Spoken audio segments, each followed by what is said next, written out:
Ciao ragazzi, bentornati sul canale. Oggi terza tappa dell'Italian Challenge.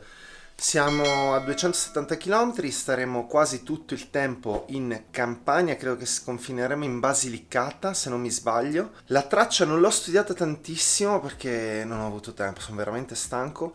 Novità, oggi sarò con 2 GS perché ieri sono stato tutto il tempo da solo, il giorno prima anche stavo parlando con 2 ragazzi a cena che anche loro erano stati tutto il tempo da soli, quindi ci eravamo tutti e tre sentiti un po' estraniati a sto fatto di farci il viaggio completamente da soli, quindi abbiamo deciso di farcelo insieme. Quindi adesso partiamo, mancano mezz'ora alla partenza, cerchiamo di partire alle 8 in modo che così ci godiamo il fresco. I paesaggi saranno sicuramente fantastici, andremo in delle regioni che io conosco pochissimo, sono stato a Napoli ma non ho mai girato l'interno né della Campania né della Basilicata, purtroppo, quindi oggi ci rifacciamo, venite con me in moto e sicuramente vedremo panorami stupendi. Vamos!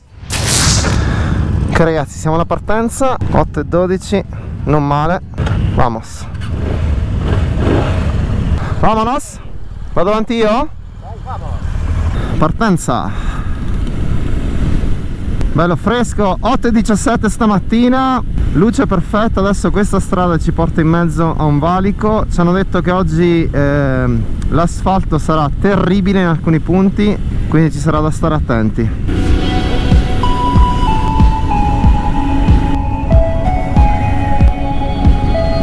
Queste strade così sono un parco giochi, sembra davvero di essere in Scozia. Guarda che panorama incredibile nelle Highlands scozzesi, col tempo buono però. Laggiù le mucche, branchi di mucche al pascolo qua ovunque. C'è una ragazza su Africa Twin grande, RD07, guarda qua, formazioni rocciose. Qua è tutto carsico, tutti questi territori erano letteralmente in fondo al mare, tutte zone ad altissima vocazione pastorizia, perché con tutte queste rocce in giro non è possibile coltivare. Bisogna stare veramente attenti al bestiame, perché se c'entri una mucca non è simpatico. Che strade, tutto verde, che regione stupenda. Qua siamo in Campania. Guarda che parco eolico pazzesco. Wow, che panorama fotonico. Devo smettere con questi termini fotonico, panorama, datemi degli aggettivi dai. Bucolico, ecco, panorama bucolico. Rovinato dalle pale a vento però.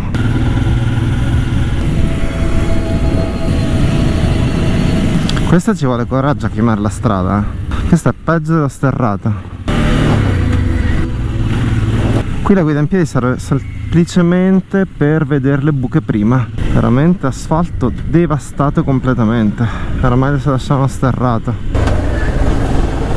Adesso ho capito perché mettono le pale eoliche. C'è un vento qua. Qua, mucche on the road. Ok, a San Marco dei Cavuoti, piccola pausa rigenerante, 2 ore e un quarto fino all'arrivo a pranzo. Veramente pieno di parchi eolici, questo sarà il terzo che incontriamo. Che spettacolo! Ce ne sono decine di pale eoliche qua. Saremo da mezz'ora in questo parco eolico, è immenso, e anche ce n'è laggiù sulle colline, sul crinale. Sono veramente centinaia di pale, sono enormi. Abbiamo fatto un pezzettino di sterrato che sta ancora durando, alcuni punti abbastanza impegnativi, con trattori in senso contrario. Impegnativi più che altro perché c'era molta ghiaia per terra, quindi hai sempre paura che ti affondi completamente l'anteriore. Ora scendiamo nella pianura e nella calura. Bene, abbiamo fatto pausa pranzo, ottima, offerta dall'organizzazione inaspettatamente, con birra fresca, pasta e salumi. E ora ripartiamo per gli ultimi 86 km. Ciao! Quello là è Monteverde, quello laggiù, paese di Mario Draghi. Oggi caldissimo come previsto, paesaggio abbastanza monotono, nel senso che sono tutte colline, pale eoliche, pianure, non è vario come ieri. Comunque l'avevo già visto in traccia che oggi non era, paesaggisticamente parlando, molto vario. Bene che oggi la traccia è un po' più corta, perché così dopo la ammazzata di ieri ci riposiamo un po' di più. Particolarità delle strade qui, oltre che ovviamente ad avere l'asfalto devastato, quindi non sei mai proprio serenissimo quando fai una curva, perché ci può essere braccino dietro, una buca o l'asfalto sconnesso, è che quando c'è da superare una collina o una pendenza la strada è dritta. In Trentino avrebbero fatto almeno 3-4 tornanti, qua è dritta, quindi con pendenze del 20-25% spessissimo. E qui siamo proprio in Irpinia, la regione dell'Irpinia famosa per il terremoto. Chiaramente una terra a grandi emigrazioni questa negli anni passati, anche adesso perché non c'è moltissimo lavoro. Ecco, questo è un po' il riassunto del percorso di oggi: pianure e paleoliche. Foto? C'è una foto qua con lo sfondo del paese? C'è una foto prima e poi ci facciamo noi tre. Sì. Stavo guardando 30 km all'arrivo.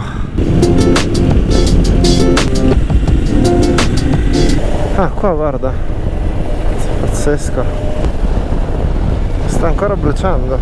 Nuvole bianche, cielo azzurro e campi di grano.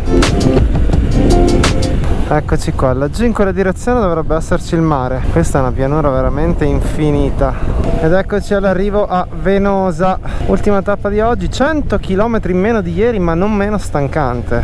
Non meno stancante, con dei tratti di sterrato bello rognosetto. Sa che era dritta la traccia? Sa che era dritta sul viale, sai? Torna sul viale, è tutto dritto. Bonjour. Merci, merci, merci. Allora, voi volete il timbrino? Aspetta che vi faccio un più avanti. 288. Arrivati!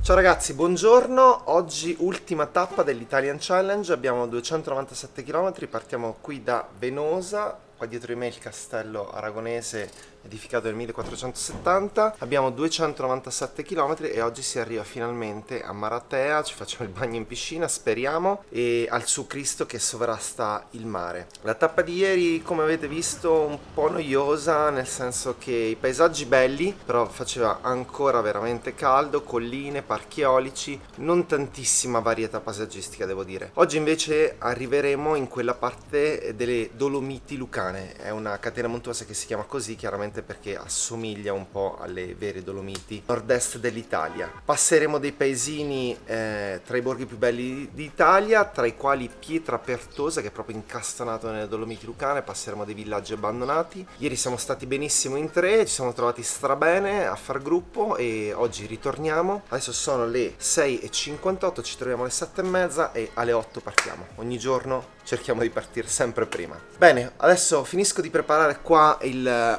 casino che ho generato in questa stanza. Ho pagato 20 euro e sono sotto al castello, fantastico. E poi vi porto in moto con me. Vamos! Bene, partenza alle 8:22 da Venosa, fa già caldissimo, 265 km, 5 ore e 53 di guida totale. Questa strada è completamente abbandonata praticamente. Oh.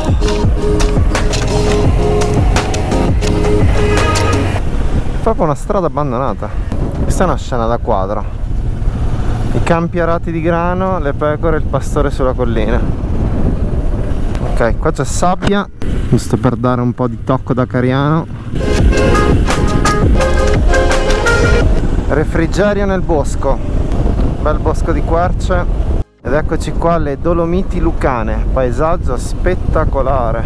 Se chiamarle Dolomiti magari è un po' troppo, però sono veramente belle. Adesso stiamo andando a Pietrapertosa, significato di pietra bucata. Il nome originale era la pietra perciata perché sembrava che ci fosse un buco, insomma, nelle rocce dove vivevano prima gli abitanti. Chiaramente costruita nella posizione in cui è per scopo difensivo come sempre. 900 metri sul livello del mare, Pietrapertosa, il comune più alto della Basilicata. Spettacolo, bellissime,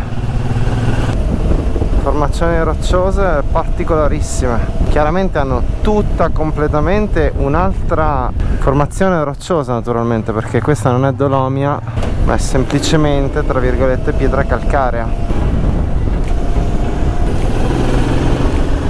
Ma qua è eccezionale questo panorama, guarda che roba, bellissimo.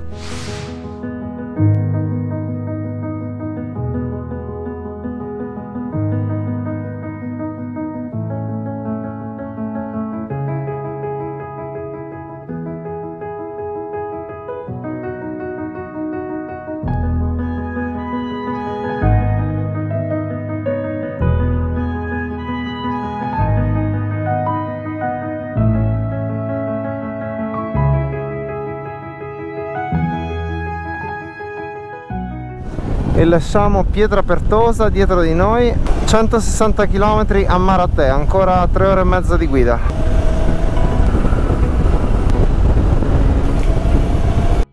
Siamo ad Aliano, Terre dei Calanchi. Quelli laggiù sono i Calanchi, sono questi dilavamenti della terra dovuti al disboscamento umano. Sono i calanchi, pazzeschi. Questo paese è totalmente costruito sui calanchi.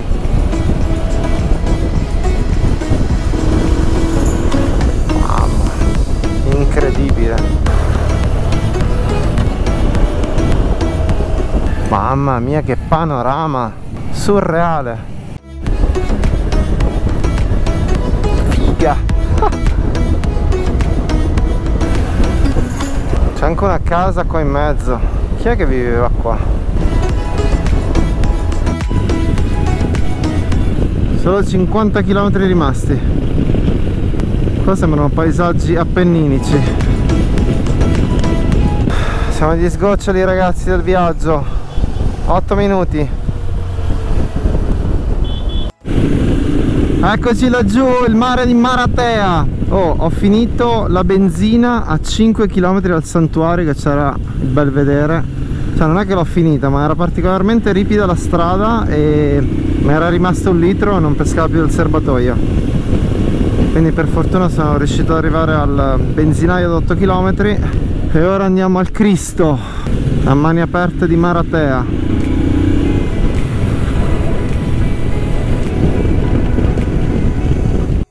Arrivati sani e salvi a Maratea. Top. Lì c'è il Cristo.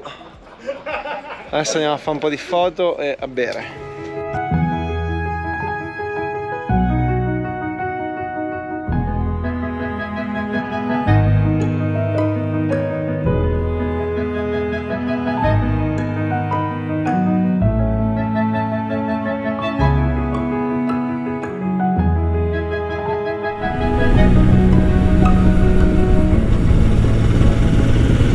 Questa è la bellissima strada litoranea che porta al Cristo Redentore. Siamo arrivati al Cristo Redentore verso le 4, poi sono andato in camera a farmi una doccia, darmi una ripulita e adesso sto tornando su per la cena. Ho fatto l'errore logistico di non prendere sempre gli alberghi dove consigliava l'organizzazione, perché negli alberghi dove consigliavano loro facevano anche la cena, quindi effettivamente sarebbe stato più comodo, parcheggi la moto, ti fai la doccia, scendi e fai cena. Però erano tutti alberghi 4 stelle e sinceramente non è che avevo tantissima voglia di sganciare 150 euro a notte soltanto per dormire, perché alla fine a me importa un letto per dormire e una box doccia, nient'altro. Quindi mi godo questa bellissima strada litoranea che non avrei fatto altrimenti, e domani me ne torno su al nord in una lunghissima tratta autostradale. E vi lascio con queste bellissime immagini della costa. Qua giù dietro di me a 10 km c'è la Calabria, che nemmeno stavolta potrò visitare. È l'unica regione d'Italia che non ho mai visitato, sarà per un'altra volta.